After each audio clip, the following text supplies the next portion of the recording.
Today is my day. I am so ready. Watch me. Watch me. Watch me. Watch me. Me on it. Watch me. Now is my time to be bold, to be fierce, to reclaim my health. Watch me drink at least a gallon of water a day. Watch me do jumping jacks for my health. Me too. Watch me train for a half marathon. Watch me lift weights. Watch us jog. I'm saying yes to healthier food, yes to getting off the couch, yes to de-stress, yes to my heart, yes to my future, yes to my community. Watch me jog for the Chattanooga Half Marathon. Watch me and Barney walking. Watch me play with my dogs and feel stress-free. Because I'm grateful to be alive, and people need me. So, Watch me walk. Watch me run. Mírame caminar para mi corazón. and I'm going to post it, tweet it, text it, share it, and shout it from the rooftops. Watch me. Watch me live fierce. Who's with me?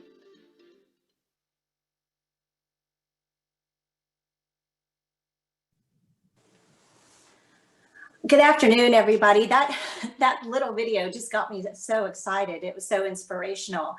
Good afternoon and welcome to part 2 of Go Red for Women's Healthy Hearts at Home digital event series. For those of you that I haven't met, my name is Laura Bhatia, and I'm so honored to be chairing this year's Go Red for Women campaign in Houston alongside my daughter, Nina. Nina and I are thrilled to be here with you guys today. It's such a special day. It's National Wear Red Day. I have on my bright red, and I'm so excited to see so many of you guys also sporting the red as well. The first Friday of each February is National Wear Red Day, which kicks off American Heart Month. Heart Month is such an exciting time to raise awareness of Go Red's mission and think about lifestyle changes you can make to lead a more healthy life. We hope today's event jumpstarts your Heart Month habits. Hi, everyone. Thank you for joining us. We are so excited for part 2 of this special digital series. Healthy Hearts at Home is designed to bring you the latest and greatest health tips and tricks to keep our hearts healthy and strong as we find ourselves spending more and more time at home. It is such an important time to be engaged in a cause like AHA's Go Red for Women movement, because it is about joining together and encouraging each other to make health a priority for ourselves and those around us. Today, we'll hear from 2 of Houston's top physicians at Baylor St. Luke's Medical Center, who they happen to be our wonderful Healthy Hearts at Home sponsor. We'll learn about the importance of keeping stress in check from a mental health expert in the Houston community, participate in a stress relief exercise together, and get a chance to have your questions answered in an engaging breakout session. So make sure that you stick around. First, we have an opportunity.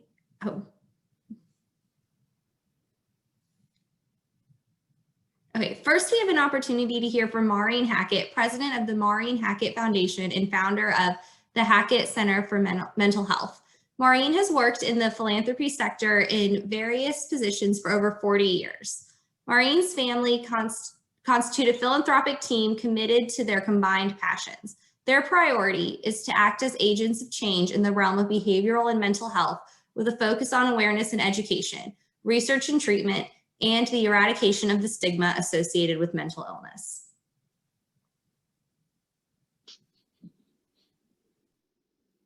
Hi, I'm Maureen Hackett, and I'm here today to give you some thoughts about why I'm passionate about mental health, and I hope you will become too.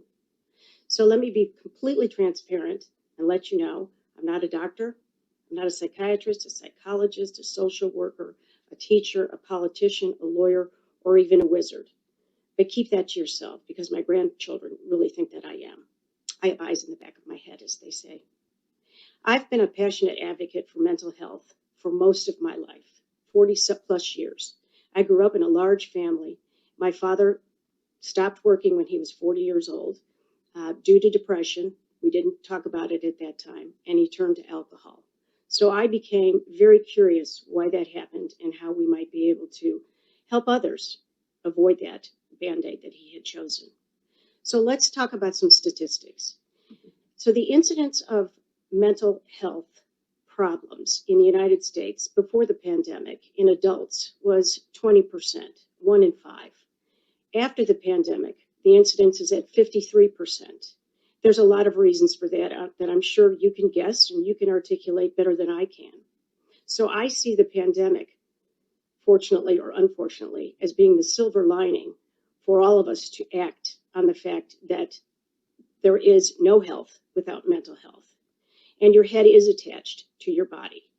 So many people living with chronic diseases, plaque psoriasis, diabetes, heart conditions, all sorts of things, generally have some form of a mental health problem or issue that they need to address.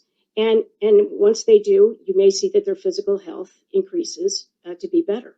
And it is. I don't have that statistic, but I'm happy to get it for you.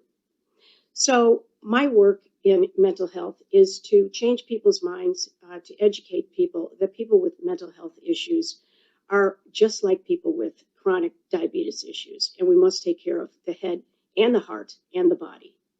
So let me tell you my suggestion. If you're living or watching others living with anxiety and stress and tension and anger and all sorts of forms of needs for mental health, if they don't get therapy, telehealth therapy is certainly a great way to start and a great way to go.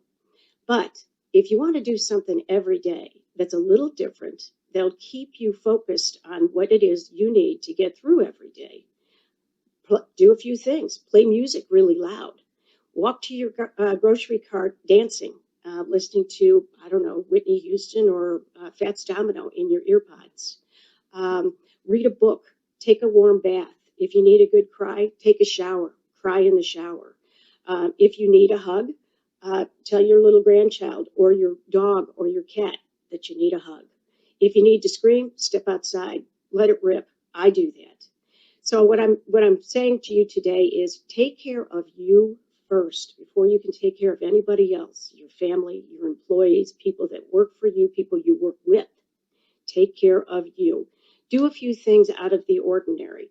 End each day with an ice cream cone, piece of cake, chocolate candy, a Twix, something like that. Watch your alcohol consumption. Get enough rest. Eat right. Go for a long walk. Get your heart rate up some way. But also help me help others understand that mental health is a part of your health. If you don't have this healthy, chances are this won't be healthy. And if this is not healthy, we got to make sure that we're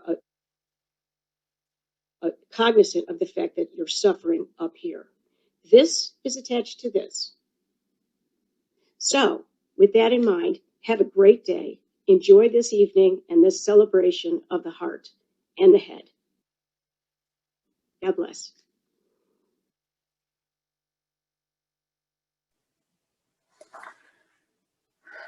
Oh, wow. That was such a powerful message. Thank you so much, Maureen. Next, we have an exciting story to feature about a little boy named C.T. Griffin. He just continues to inspire all that have had an opportunity to meet him. So let's check in with C.T. and his family and see what they can teach us about distressing.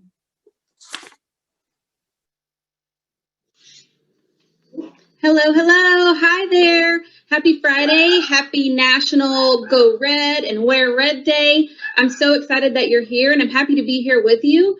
My name is Kayla Griffin, and I am here to talk with you a little bit today about life's daily stressors. Can I get an amen? Like, that's such a real life thing. First and foremost, my biggest life stressor and daily stressor is this guy right here. This is my 4.5-year-old CT. He was actually born with a rare form of congenital heart disease called hypoplastic left heart syndrome. So without getting into all the science of that, I'll just quickly tell you that our journey has been quite the journey and has its daily struggles and challenges. But if it weren't for the AHA and their mission and the continue of funding and supporting families like mine, I don't know how we would deal with the daily stress of having a kiddo with CHD. He's so well and thriving and bad as ever, but we're going to show you how we get through our daily stressors, such as life, parenting, just work, all the things, what to cook tonight, if you're going to go work out, just anything that it may be, we're going to show you what we do inside our house as a family to get through whatever it may be, because what we do, you can do anywhere. You don't have to be good at it. You can be bad at it. Nobody's ever going to see you. It doesn't matter, and it's fun. It burns calories, and it definitely takes the stress away. So let me go grab CT, and we'll be right back.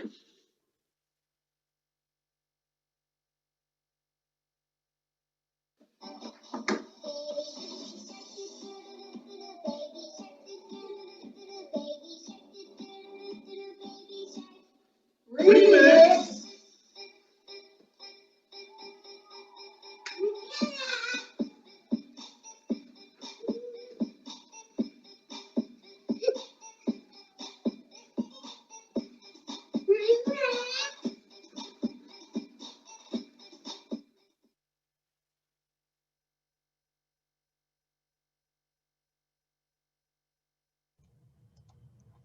Oh my gosh, I just love that. What an inspiring story. What a great idea. It actually reminded me of what Allison said about dancing on the way out of the food store.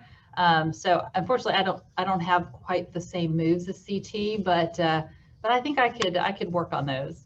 So thank you, everyone, and thank you for joining us. I'm very excited to be with you again today for part 2 of Healthy Hearts at Home. My name is Liz Youngblood, and I serve as the president of Baylor St. Luke's Medical Center.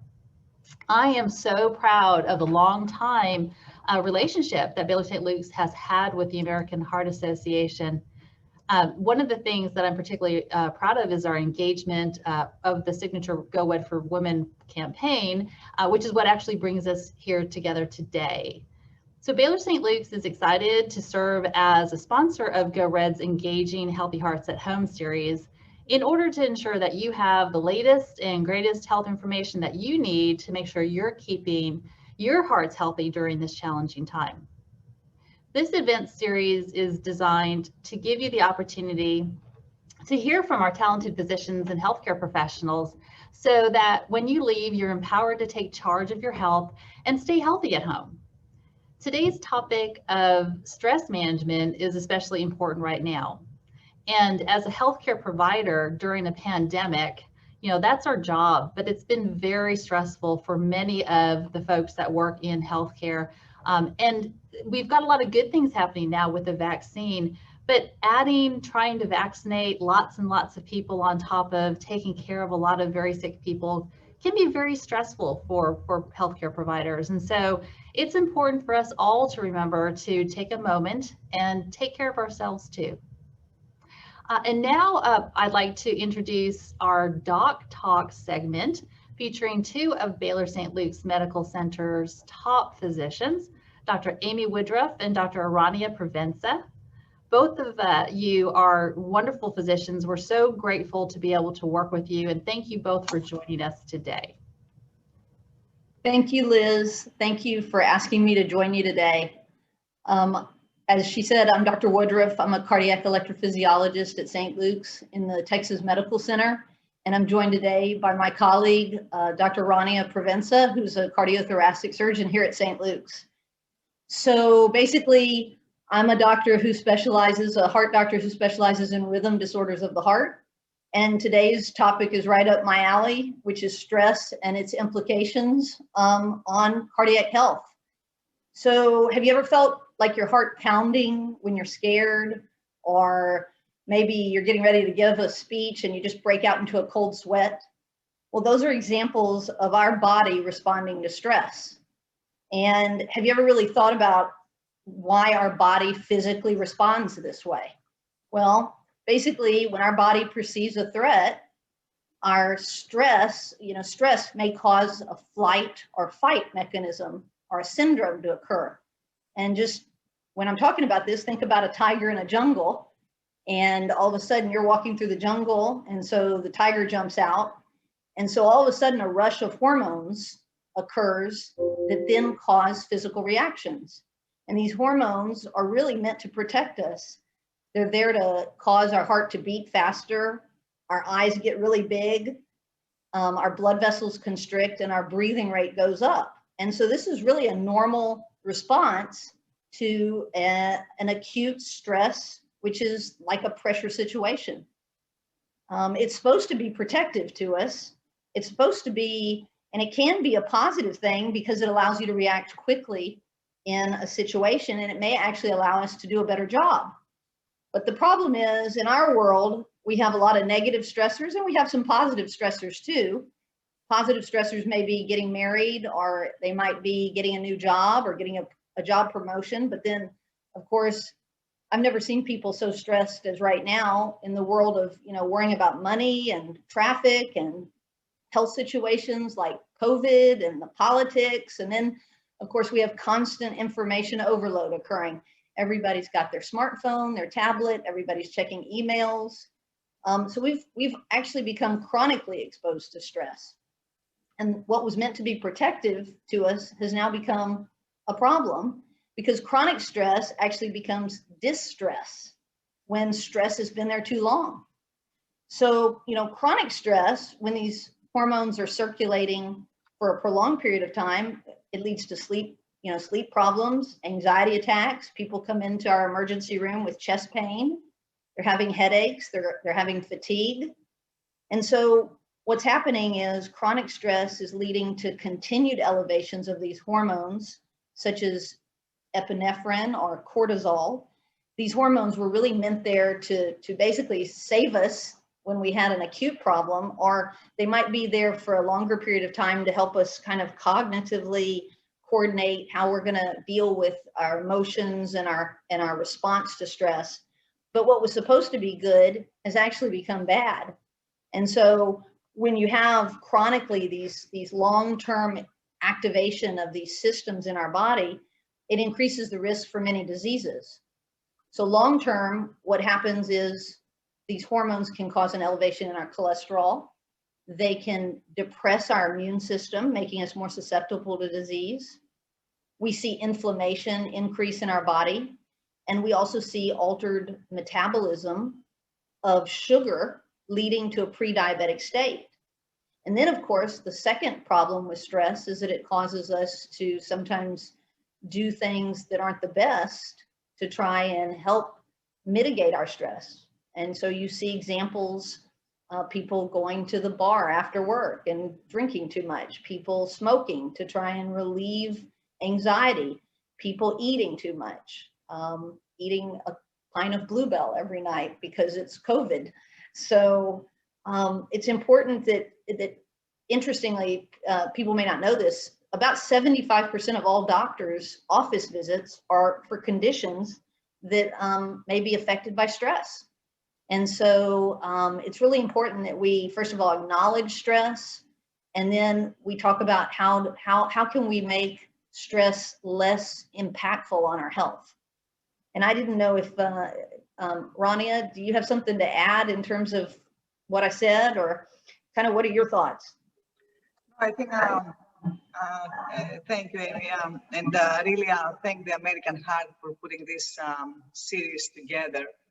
I think it's very important, and acknowledgement actually is the start. Is just, always we have to start somewhere and acknowledge that stress is something that can have harmful consequences. Is extremely important. And when people talk about stress, often consider stress as separate from their health. But one thing that we know very well is that the stress can have harmful consequences. All these hormone release that Dr. Woodruff suggested, and is actually absolutely true, even though in the acute phase maybe are not so harmful, when we get into a chronic phase, instead of, what it leads into is that really like an inflammation that irritates various parts of our body. And this is where the blood vessels get too tight, and we get with, we end up with hypertension. And or we use the stress as an excuse to avoid exercise, to drink, to smoke, etc. And there are definitely certain things that we cannot change, but there's a lot of things that we can change. And we know about the ABCs of the heart disease, like age. There's nothing that we can do about age. I mean, the older you get, the chances maybe to end up with the heart disease can be a little higher. And this is both true for men and women. And then, you know, the family history. It's nothing that you can do for this either. I mean, it's great to know that there is a family history, and because really can help you with screening and prevention. But it's there. You cannot do anything for that. But one of the things that you can definitely alter is when you recognize the various ways that the stress can really sneak, you know, into our lives. And this can be, you know, with family issues, with work issues, etc.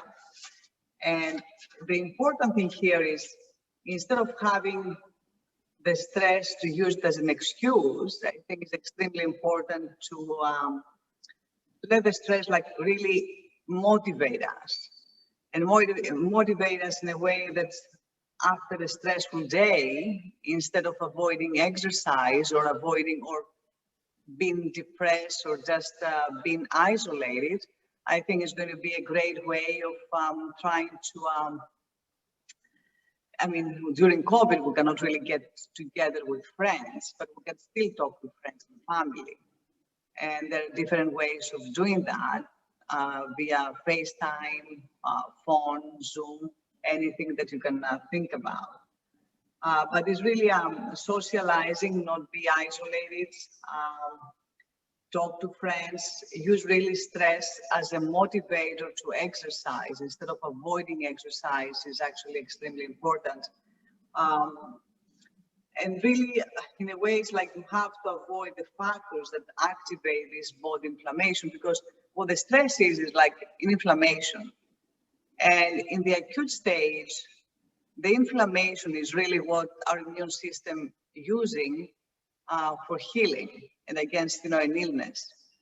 But when you have this inflammation for a long time, really can have very, very harmful consequences.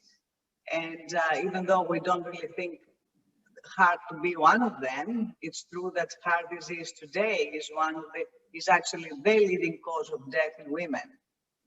And approximately, with the latest statistics, 1 in 16 women, that means 6.1% for white women, 6.5% for Black women, as well as 6% for the Hispanic women, suffer from what we call coronary artery disease. That is the most common cause of heart disease today in women. So it's a serious thing that we have to be aware of, and we have to try to prevent and definitely not let it lead us, but we have really to be proactive and work on.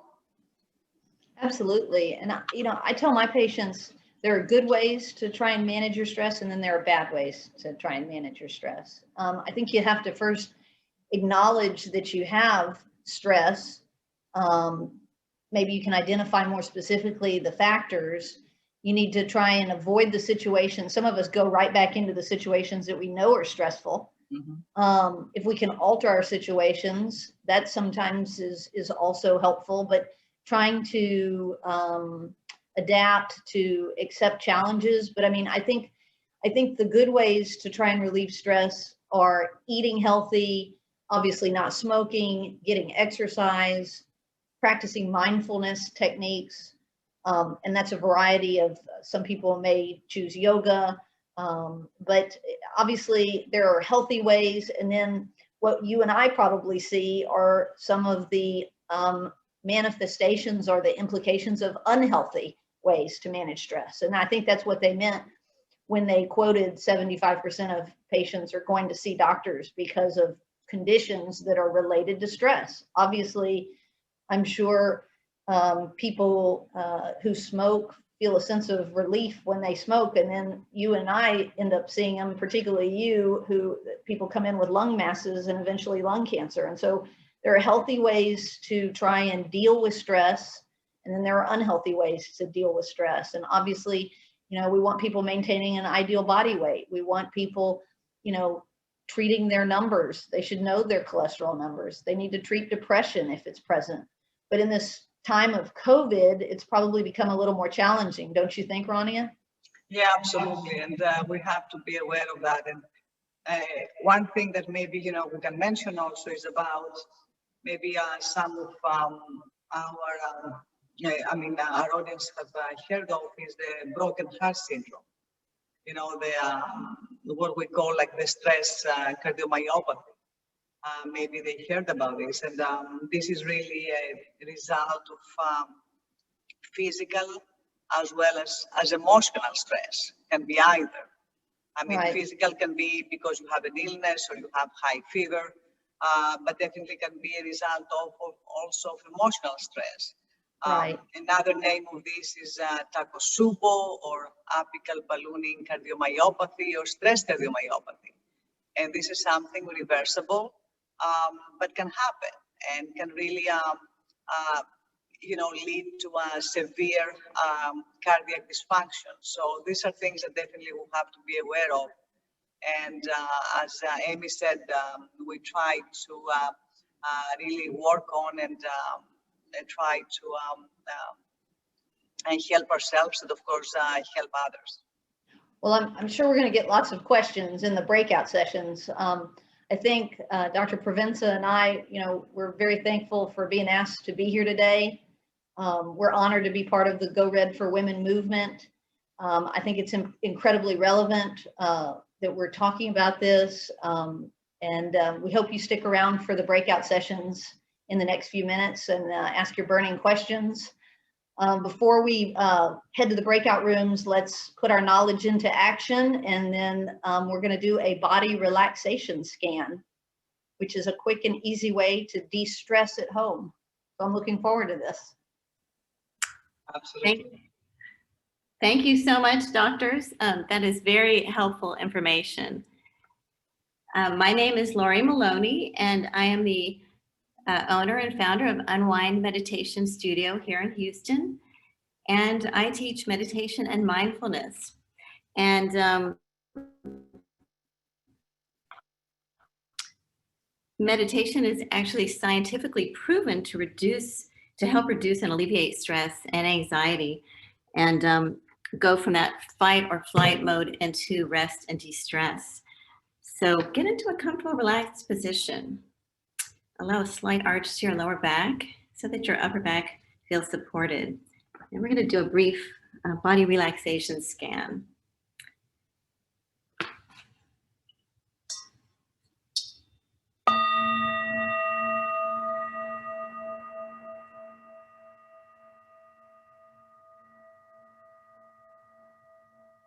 So let your eyes fall heavy. And let's begin by taking in 3 long, slow, deep breaths.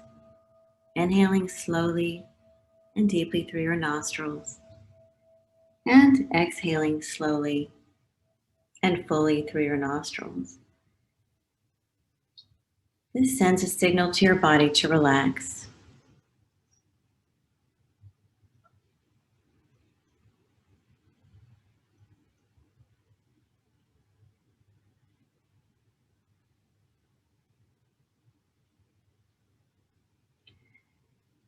Now allow your breath to return to its natural rhythm and depth.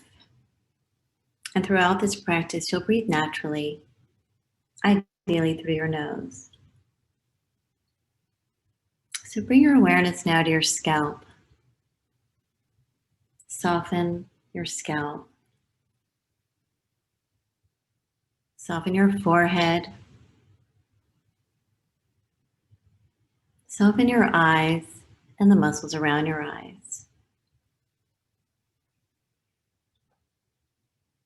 Move that sense of relaxation into your entire face, even your ears.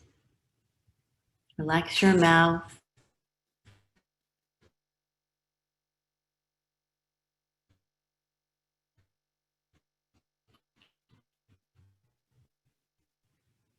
tongue and jaw. Tuck your chin to lengthen a bit as you soften your throat. Let your shoulders drop and relax. Notice the sensations in your arms, your hands, and your fingers.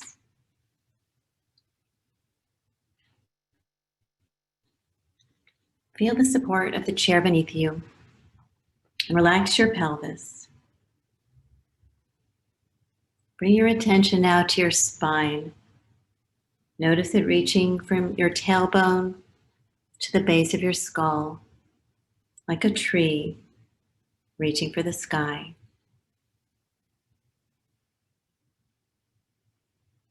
Soften your upper back. Relax your mid and lower back. Soften your chest, your diaphragm, and your belly. Notice the sensations that are present.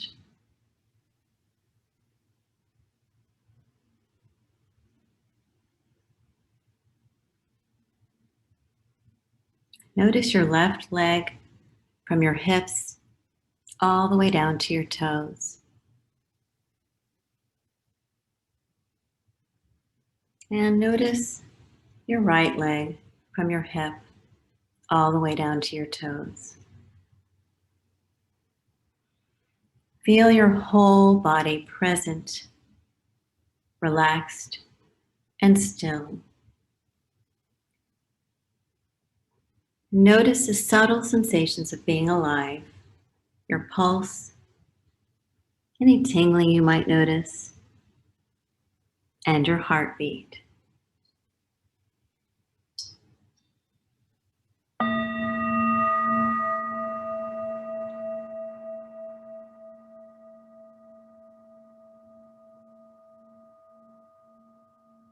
Bring your awareness back to your breath, back inside the room. Notice how you feel. And if you wish, rub your hands together to create some warmth and place over your eyelids or your heart center. And whenever you're ready, slowly begin to open your eyes.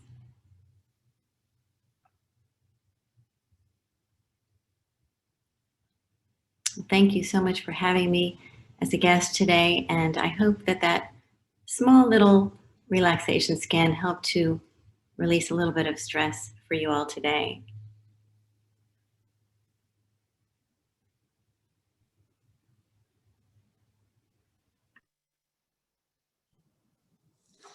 I loved that. What a great tool we can all use to de-stress at home. Now it's time for us to head to our breakout rooms to chat with Dr. Woodruff and Dr. Provenza and ask any burning questions you may have. You do not need to do anything at this time. You will be automatically added to the session. See you there.